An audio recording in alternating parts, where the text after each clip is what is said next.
শ্বশুর মশাই কথা শুনে কি বিপদেই না পড়লাম, দেখো কি ভুলটাই না করলাম। আর সেই ভুলের মাসুল এখন দিতে হচ্ছে। কিছুদিন আগে ধান এনেছিল, সেই ধান সেদ্ধ করে ধান শুকালাম, সেটাও শ্বশুর মশাইয়ের কথা শুনে। এখন সেই ধান ভাঙানোর পরে যে চাউল থাকে, সেই চাউল থেকে কুড়া বের হয়।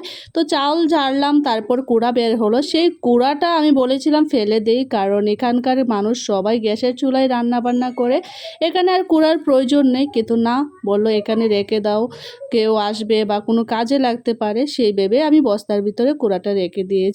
এখন দেখো কি অবস্থা হলো। কুড়া তো রাখলাম বস্তার ভিতরে শ্বশুরের কথা শুনে, আর কিছুদিন পরেই ইঁদুরে সেই কুড়া কেটে একদম একাকার করে ফেলছে। একদম সারা সিঁড়ির নিচে চিপায় চাপায় যা আছে সব জায়গায় ছড়িয়ে দিয়েছে। মানে কি একটা অবস্থা। মানে প্রত্যেক দিন দেখি যে কুড়াগুলো সামনের দিকে আনে, আর আমি একটু একটু করে সুরে সুরে ফেলে দিই। মানে আর শরীরে ধৈর্যও দিচ্ছিল না যে একদিন সবগুলা পরিষ্কার করে নেব। কারণ এরকম একটা আমার সিঁড়ির নিচে কিন্তু প্রচুর জিনিসপত্র।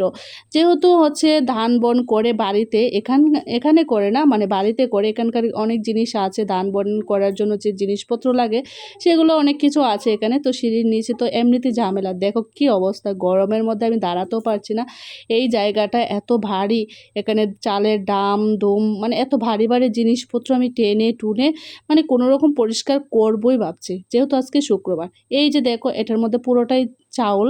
এই যে ডামটা, তারপর চালের এই যে পাতিলটা তো কিছু ধান ছিল, তো খাওয়া হয়ে গেছে। এই যে ধান চাউলগুলো, তো এইগুলো টানাটুনি করে আমার অবস্থা খুবই খারাপ হয়ে গেছিলো।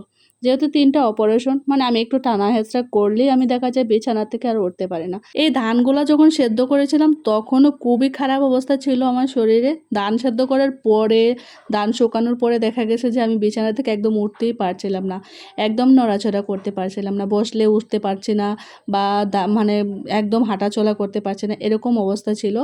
তো যাই হোক, আমি কোনো রকম কষ্টমষ্ট করে পরিষ্কার করে নিয়েছি। আর আজকে যেহেতু শুক্রবার, ভাবলাম একটু হলুদ মরিচগুলা রোদ্রে দেই, এগুলো ভাঙানোর জন্য এনেছিল, তো আজকে ভাঙাবো।